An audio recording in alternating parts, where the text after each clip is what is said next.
Sixteenth Planning Commission for the media briefing. We have local, regional, as well as national print and electronic media. And we also have some correspondence of PTI and ANI, and total 52. So I would request Honorable Chairman to brief the media and also request the media persons to restrict questions to 4 to 5. Thank you. What I will do in the initial remarks is to first tell you what the Finance Commission does, then where our work is at present, and third, I'll speak a little bit about our meeting today with the government of Tripura, led by the Honorable Chief Minister. So, just to give you a little background, it's principally about the division of union revenues between the center and the states, and then dividing the state share among the 28 states. The way it works is the following. There are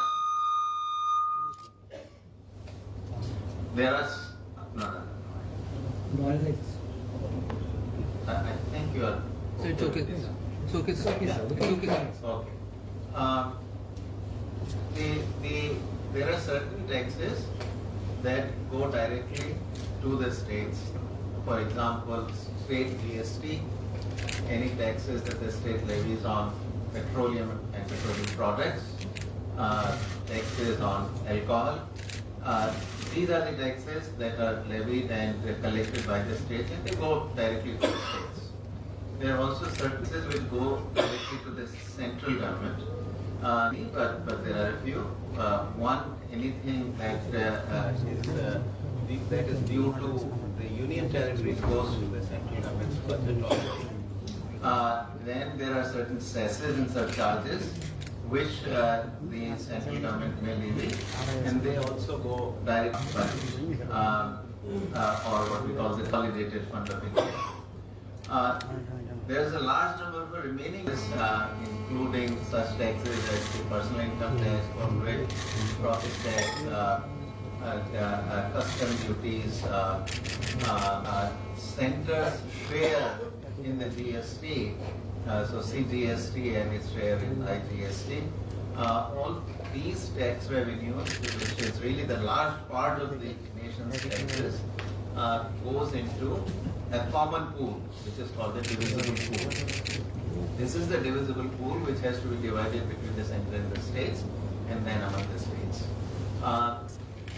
Every 5 years, the Finance Commission is appointed, and its mandate usually is to make a recommendation for a 5-year period how these taxes should be divided between the center and states. So that's called the vertical devolution. What percentage of the divisible pool should go to the center and what percentage to the states. So 15th Finance Commission's recommendation was that 41% should go to the states, 59% to the center. So this is called the vertical devolution. Vertical devolution leading to 41% share of the states. Then this state share, this 41%, is divided among the 28 states using a set of criteria about which I will talk briefly in a minute. And that is called the horizontal devolution. So that is about the division of the state's share among the 28 states. That's horizontal devolution. Then the third task of the Finance Commission is also to make recommendations on some local body grants, both urban and rural. So PRIs, the Panchayati Raj institutions, as well as the urban local bodies, ULBs. To them, certain grants are recommended by this Finance Commission. These grants come from the central government's budget or the Consolidated Fund of India. These are not coming out of the divisible pool. Similarly, the Commission is also asked to make recommendations on the disaster relief and disaster management, and these also come from the Consolidated Fund of India.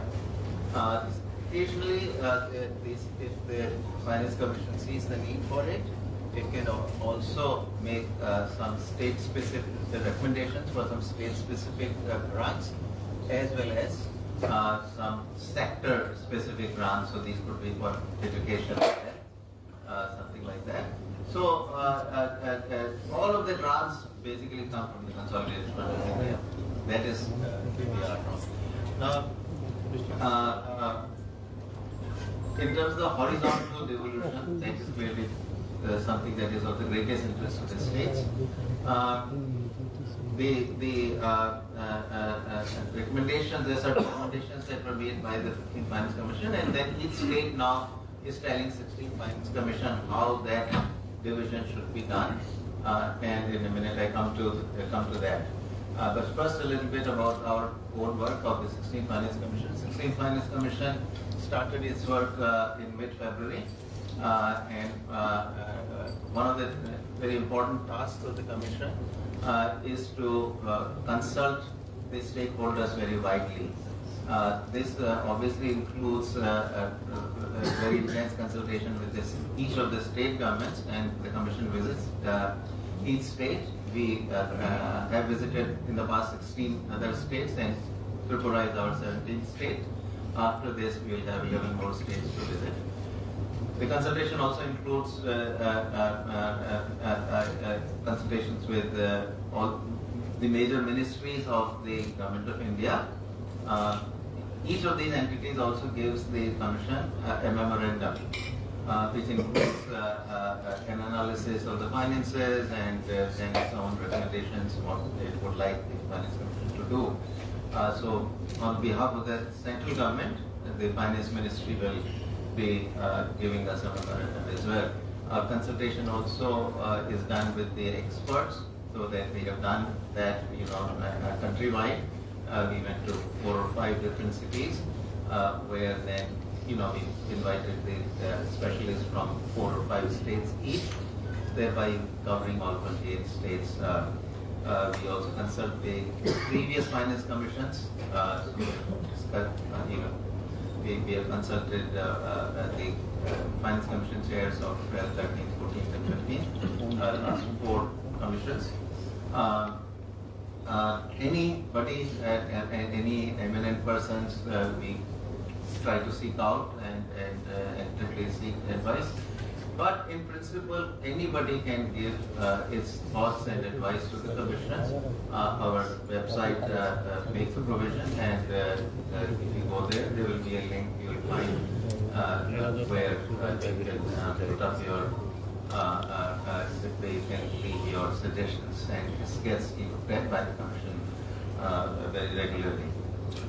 Okay, so this is all about how what the Commission's job is and what this Commission has been doing. Our mandate will end on October 31st, 2025, or meaning this year, by which time we are required to submit this report to the President, and then the President makes a decision on the acceptance or rejection of the recommendations. Normally, as far as vertical devolution and horizontal devolution are concerned, the recommendations in the past 15 of the past 15 commissions have been accepted in complete total as made. Today we had very detailed meeting with the Government of Tripura, with Chief Minister, Finance Minister, Chief Secretary, some cabinet members and some senior secretaries being present. We started with remarks by the Chief Secretary, remarks by myself, and then we had a very detailed presentation with probably close to 100 slides by the Finance Secretary of Tripura government. Then we had certain questions, follow-up queries, comments, etc., to which then Tripura Secretaries responded, and we closed with final remarks by the Chief Minister. Mainly, I mean, in terms of the general tenor, the finances